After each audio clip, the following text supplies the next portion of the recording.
Eto ga, ja mislim peti put da snimam ovaj video. Tehnički problemi, postavljam si u sobu novi setup. Ovo što sam koristio prije je bilo ili na mobitelu ili sam kod žene doslovno se spajao. Evo, tu je mikrofon, valjda će se sad čut. Uglavnom, pardon, veliki tehnički problemi i eto, ovaj video je trebao ujutro izaći, sad je 4:15, utakmica je za sati 45, dok se ovo objavi, već je vjerovatno i sastav izaći i ako se uopće objavi, nadam se da hoće, naravno ako gledate ovaj video, znači da sam uspio koliko toliko zvuk riješiti, moram još tu čačka doslovno jedan dan se zezati s tim svim da to bude ok. Ali dobro, dosta uvoda, dosta tih tehničkih pizdarija koje vjerovatno niko ne zanima, ali eto, čisto da se zna razlog zašto nisam prije video snimio, tu neku najavu za Vukovar, sad znate. Ali prije same najave za Vukovar, evo, iskoristio bi ovu priliku da čestitam i HNS-u koji je napravio novo sranje. Znamo, u subotu su igrali na ovom istom stadionu gdje igramo današnju utakmicu protiv Vukovara, igrali su Cibalija i Orient. Zato je ta utakmica sa vikenda pomaknuta na ponedjeljak i eto, svaka čast HNS-u. To da raspored dijete od 5 godina slaže, ne bi ga bolje mogli složiti. Ja ne znam, mislim, nije ovo stvar zato što je Rijeka, zato što igra klub za kojeg navijam, nego je to jednostavno stvar budućnosti. Gledam, evo, baš se išao gledati sljedeću domaću utakmicu Vukovara koju igraju sad, još nije to službeno 100%, 4. ili 5.10. Taj vikend igraju Cibalija i Dubrava na istom stadionu.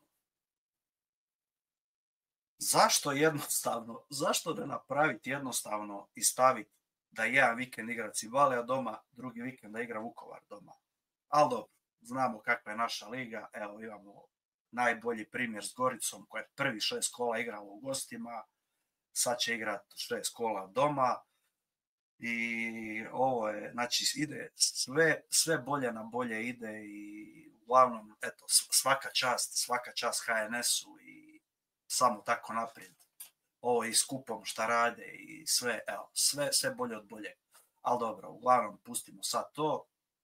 Sljedeća stvar koju bi spomenuo je naravno tema dana, utakmica Vukovara i Rijeke. Od zanimljivih informacija su to da je ovo Fruku 100. utakmica, nadam se da će biti 100. Što se tiče ozlijeđenih, tu su Radeljić i Lasicka, sa Linkovićem ne znam šta je, ozlijedio se u kupu, nije ga spominjao, Sanchez ga nije spominjao i nadam se da će biti u sastavu. Što se tiče ozlijeđenih, još tu je i Radeljić, Škorić, ali to je već to je već priča za medicinske fenomene. A uglavnom, što se tiče same utakmice, idemo na noge zadnjoj ekipi lige, ekipa koja je u 6 kola osvojila samo 2 boda. Eto, od ovog tjedna, to jest od prošlog tjedna je Šifo bivši kod njih, trener im je što je bio pomoćnik Šifotu, da li je to dobra opcija za Vukovar? Po meni nije. Vukovar jednostavno je limitirana ekipa, do pred malo su se popunjavali i smjeni trenera koji te uvede u prvu ligu nakon 6 kola gdje je umjetnički dojam dobar, gdje rezultati fale, ali sve izgleda, ponavlja se onaj Rudeš i ta sezona gdje će biti doslovno, što se tiče borbe za opstanak, nikad sigurnija, ali dobro, možda se još to sve izmijeni, mada sumnjam. I uglavnom nemam šta previše reći za Vukovar. ok, izgledaju, dobro igraju, imaju najvećih problema u obrani, stvaraju dosta prilika po utakmici, šta bi mogao biti kod nas problem, znamo kako naša obrana je izgledala u zadnjih par kola, ali eto, tu ćemo valjda imati prilike prema naprijed. Utakmica protiv Maksimira je bila kakva je, do 63. minute nismo gol zabili, valjda je prošlo je malo vremena već, valjda je sad je već oko 20 dana Sanchez u Rijeci, napravio je dosta treninga i ovo bi u biti trebala biti prva utakmica koja će biti neki pokazatelj budućnosti kojom ćemo ići. Očekujem eto opet danas koji protiv Lokomotive u fazi napada, pošto mi igramo sad doslovno dve različite formacije u fazi obrane i u fazi napada, da ćemo igrati sa dvije špice. Samo nadam se da Butić neće biti ta druga špica ko što je bilo protiv Lokomotive. Očekujem tu Fruka i Adeja.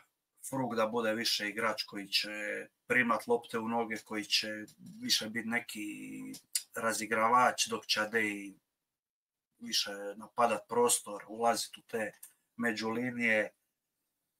I nadam se da će to konačno ličiti na nešto i da ćemo konačno jednu utakmicu prvo pobijediti, pa ako je moguće pobijediti sa bar 2 razlike, da konačno razbijemo tu našu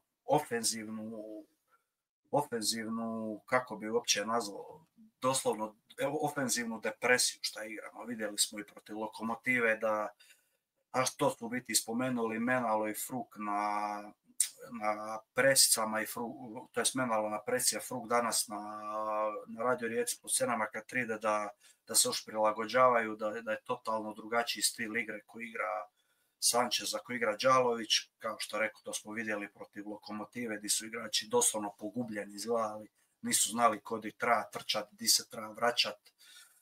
I na kraju možemo biti zadovoljni šta je protiv Lokomotive završilo neriješeno, jer smo stvarno visili i mogli smo i to izgubiti. Vidimo po rezultatima Lokomotive da je to jedna ozbiljna ekipa, dobro vođena i evo, dićeš bolju priliku. Sav respekt Vukovaru, ali ja mislim da je konačno vrijeme da mi pobjedimo jednu utakmicu.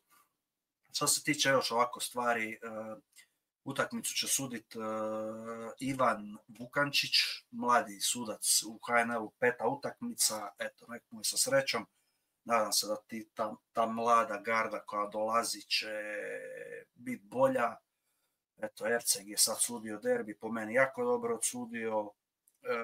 Vrijeme za ove Čuline, Joviće i ove, kako se zovu, Lovriće, da lagano prepuštaju mjesto nekim mlađim sucima i nadam se da će ta naša sudačka organizacija krenuti u pomlađivanje i da će se početi normalno suditi u našoj ligi.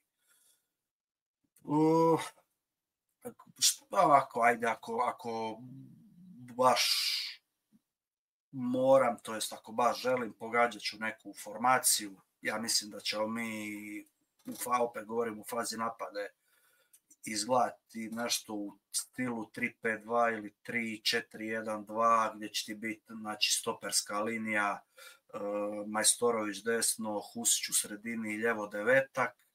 Desnog tog wingbacka u fazi napada bi po meni trebao ovaj put igrati Toreć.